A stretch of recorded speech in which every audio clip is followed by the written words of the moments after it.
అనుదిన వాక్య ధ్యానం కొరకు పరిశుద్ధ గ్రంథాన్ని తెరిచి ద్వితీయోపదేశ కాండము 7వ అధ్యాయము 8వ వచనంలో రాయబడిన ప్రారంభ వాక్య భాగాన్ని చదువుకుందాం. యెహోవా మిమ్మును ప్రేమించువాడు. చదవబడిన ఈ వాక్య భాగంలోని దీవెన నా ప్రియులకు మీరందరూ పొందుదురుగాక. మోషే గారు ఇశ్రాయేలు ప్రజలతో దేవుడు తమ పట్ల చూపిన ప్రేమను గూర్చి కొన్ని విషయాలను ఇక్కడ తెలియచేయటం మనం గమనించగలం. దేవుడు వారిని ప్రేమించిన విధానం చూస్తే వారు సర్వజనముల కంటే విస్తారమైన జనమని కాక, వారు సమస్త జనముల కంటే లెక్కకు తక్కువైనప్పటికీ కూడా ప్రభువారు వారిని ప్రేమించినటువంటి విషయాన్ని ఇక్కడ జ్ఞాపకం చేస్తూ ఉన్నారు. ప్రేమించినటువంటి దేవుడు తమ తండ్రులకు ఆయన చేసినటువంటి ప్రమాణాన్ని నెరవేర్చేటటువంటి దేవుడు గనుక ఆ విధముగా వారిని తన బాహుబలము చేత వారు దాసుల గృహములో అనగా ఐగుప్తు రాజైన ఫరో చేతిలో ఉన్నటువంటి పరిస్థితులన్నిటి నుండి దేవుడు వారిని విడిపించినటువంటి విషయాన్ని ఇక్కడ జ్ఞాపకం చేయటం మనం గమనించగలం. ఈ మాటలు వింటున్నటువంటి నా ప్రియ సహోదరి సహోదరులు, దేవుడు మనల్ని ప్రేమించుటకు మనం గొప్పవారమని కాదు, తెలియగలవారమని కాదు, కానీ నీవు నేను ఆయన చేత సృజింపబడినటువంటి వారం గనుక నరుల చేత తృణీకరింపబడినటువంటి వారం అయినప్పటికీ ఆయన మనలను ప్రేమించినటువంటి దేవుడిగా ఉన్నారు అనేటటువంటి విషయాన్ని దేవుని యొక్క వాక్యం మనకు సెలవిస్తూ ఉంది. ప్రేమించినటువంటి దేవుడు మనం కలిగి ఉన్నటువంటి బంధకములు ఏవైనప్పటికీ ఎవరూ మనలను విడిపించలేని పరిస్థితిలో మనం ఉన్నవారం కావచ్చు. అయితే మనలను కలుగు చేసినటువంటి దేవుడు ఆయన నిశ్చయముగా మనలను విడిపించి రక్షించేటటువంటి గొప్ప దేవుడిగా ఉన్నటువంటి సంగతిని మనం గమనించగలం. నాడు వారు ఐగుప్తు దేశంలో ఐగుప్తు రాజైన ఫరో చేతి కింద వారు దాసులుగా ఉన్నారు. ఆ బంధకముల నుండి వారిని విడిపించడానికి తగిన వారు ఎవరూ లేరు. ఆ కారణం చేత దేవుడు మోషేను పంపించి వారిని విడిపించినటువంటి విషయాన్ని ఇక్కడ మనం గమనించగలం. దేవుడు వారిని విడిపించడంలో తమ పట్ల చూపిన ప్రేమను ఇక్కడ దైవజనుడు జ్ఞాపకం చేయటం మనం గమనించగలం.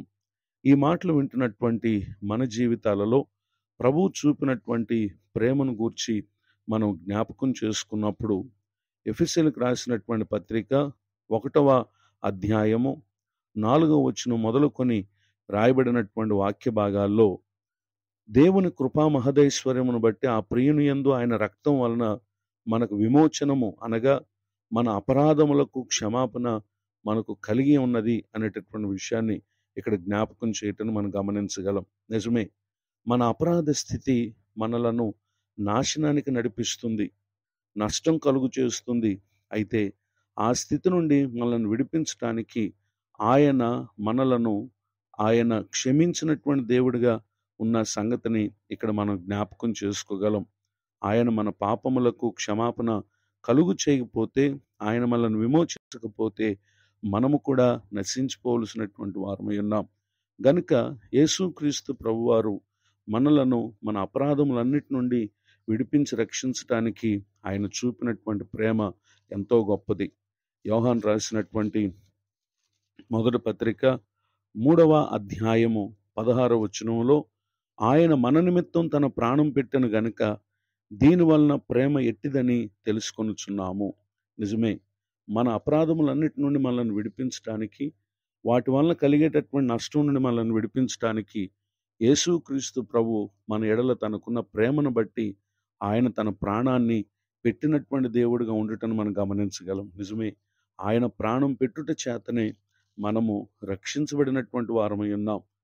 ఈ మాటలు వింటున్నటువంటి నా ప్రియ సహోదరి సహోదరులు, ప్రభు మనలను ప్రేమించినటువంటి సంగతిని మనం జ్ఞాపకం చేసుకుని మనం ఆయన ఎడల చూపవలసినటువంటి ప్రేమలో ఏ విధమైనటువంటి లోపం లేకుండా పరిపూర్ణముగా ప్రభువును ప్రేమించినప్పుడు దేవుడు తనను ప్రేమించు వారిని ఆయన ప్రేమించేటటువంటి దేవుడని, తను ప్రేమించు వారిని ఆస్తికర్తలుగా చేసేటటువంటి దేవుడని సామెతల గ్రంథంలో సొలొమోను గారితో ప్రభు తెలియచేయటం మనం గమనించగలం. గనుక నాడు ఇశ్రాయేలునే కాక ఈ మాటలు వింటున్న మనందరినీ కూడా ఆయన ప్రేమిస్తున్నటువంటి దేవుడు, అనేక విధములైనటువంటి దీవెనలను మనకు అనుగ్రహించినటువంటి దేవుడు. ద్వితీయోపదేశ కాండం 7వ అధ్యాయము 13వ వచనంలో ఆశీర్వదించి అభివృద్ధి చేసే దేవుడు, అలానే గర్భఫలమును, భూఫలమును, సమస్త విషయాలన్నిట్లో కూడా ఆయన మనల్ని దీవించేటటువంటి దేవుడిగా ఉన్నారు. ఇట్టి దీవెనలకు నా ప్రియులకు మీరందరూ పాత్రులు కావాలని కోరుతూ ఈ మాటలు ముగిస్తున్నాను. ప్రార్థన. కృపగల తండ్రి, మీకు వందనాలు. నేడు విన్న ఈ మాటల చేత మా ప్రియులను ఆత్మీయంగా బలపరచండి. దైవజనులను, వారి కుటుంబాన్ని, సేవా పరిచయను దీవించండి. కృంగిన వారిని లేవనెత్తండి, దుఃఖితులను ఆదరించండి. మరి యొక్క నూతన సంవత్సర దయాకిరీటాన్ని పొందిన మా ప్రియులను వర్ధిల్ల చేయండి. నేటి దిన దీవెనలు మా ప్రియులకు అనుగ్రహించమని యేసు క్రీస్తునామములో ప్రార్థిస్తున్నాను తండ్రి.